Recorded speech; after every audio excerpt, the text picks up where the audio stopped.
En differentialligning er en ligning, hvor den differentierede indgår i selve ligningen.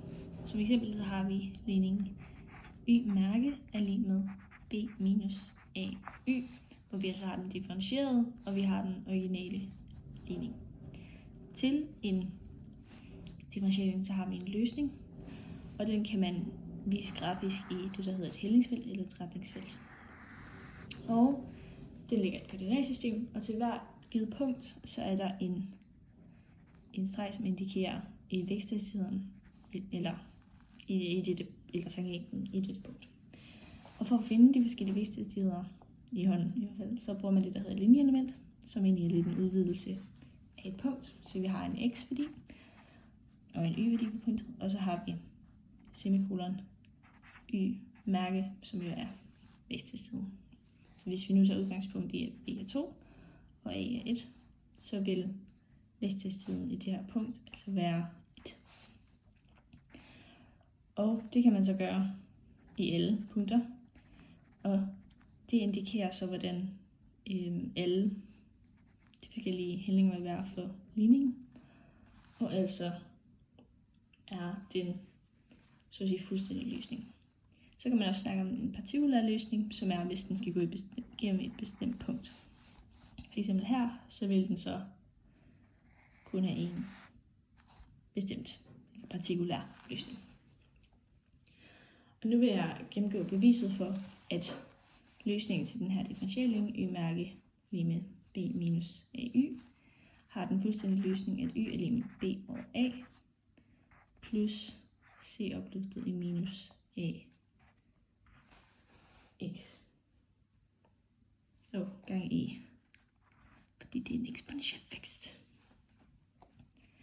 Og til at starte med, så vil vi egentlig indføre en ny ligning, som er g, og det gør vi, fordi vi får en virkelig god idé, faktisk.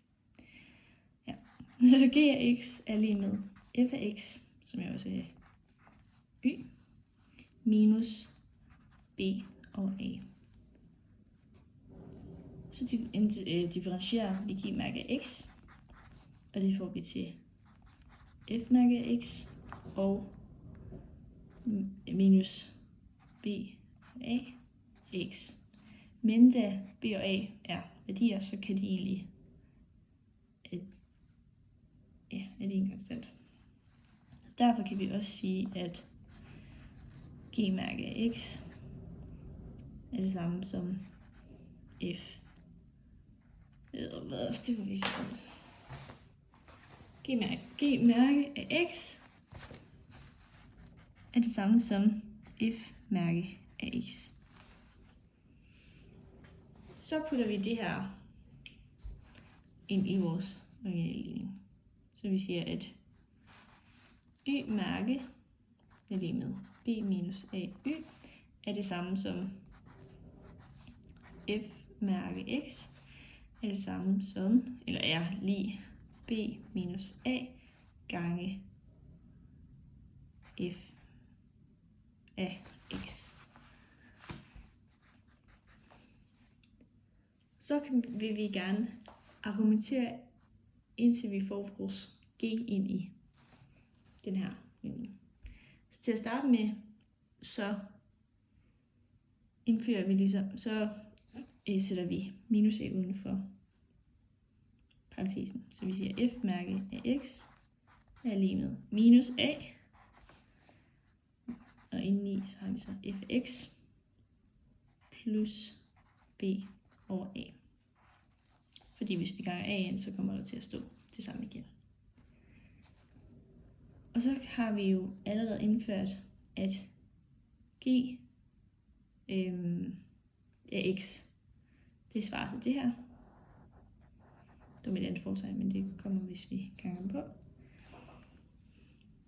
Så derfor kan vi sige, at g mærke x, som jo var det samme som f mærke af x, er lig med minus a gange g af x. Og derfor er g af x løsningen til ligningen y minus er lige med, eller derfor G mærke x lige med y minus er lige med minus a gange y. Og igen så laver vi lidt det samme trick og siger, wow, det er faktisk skulle være en konstant det her. Så derfor kalder vi den C.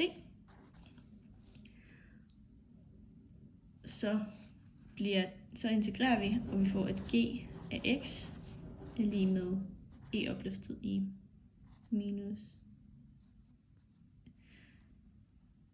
ax gange med c. Og det vil altså sige, at f af x, eller er